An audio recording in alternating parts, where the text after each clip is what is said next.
ছাত্র জনতার তীব্র আন্দোলনে দেশ থেকে পালিয়ে গেছেন আওয়ামী লীগের নেতাকর্মীরা।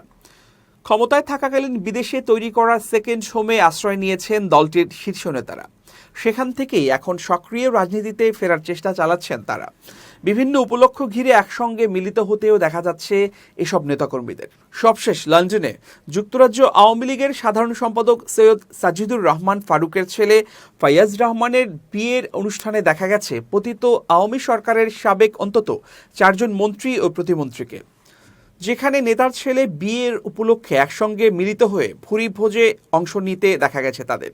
লন্ডনের O2 এলাকায় স্থানীয় সময় রোববার ইন্টারকন্টিনেন্টাল হোটেলে ওই বিয়ের অনুষ্ঠানের আয়োজন করা হয়। বিয়েতে অংশ নেন আওয়ামী লীগের যুগ্ম সাধারণ সম্পাদক ও সাবেক পররাষ্ট্রমন্ত্রী হাসান মাহমুদ, সভাপতিমণ্ডলীর সদস্য ও সাবেক মৎস্য ও প্রাণী সম্পদ মন্ত্রী আব্দুর রহমান, সাবেক নৌপরিবহন প্রতিমন্ত্রী খালিদ মাহমুদ চৌধুরী, সিলেট জেলা আওয়ামী লীগের সভাপতি ও সাবেক প্রবাসী কল্যাণ ও বৈদেশিক কর্মসংস্থান বিষয়ক প্রতিমন্ত্রী শফিকুর রহমান চৌধুরী, সিলেট 3 আসনের সাবেক সংসদ সদস্য হাবিবুর রহমান হাবিবও এই বিয়ের অনুষ্ঠানে উপস্থিত ছিলেন।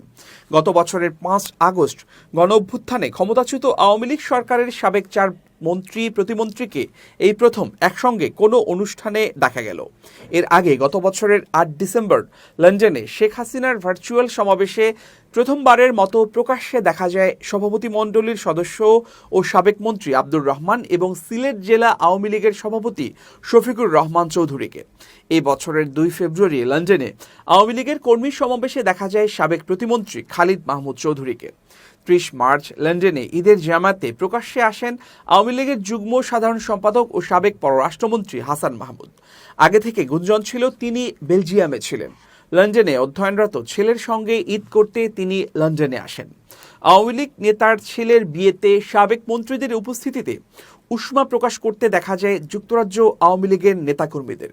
নাম প্রকাশে অনিচ্ছুক যুক্তরাজ্য আওয়ামী লীগের একজন নেতা জানান, দেশে আওয়ামী লীগ ও বিভিন্ন অঙ্গ সংগঠনের লাখ লাখ নেতাকর্মীকে বিপদের মুখে ফেলে পালিয়ে এসে তারা কিভাবে এসব অনুষ্ঠানে অংশগ্রহণ করেন তা ভাবতেও লজ্জা লাগে।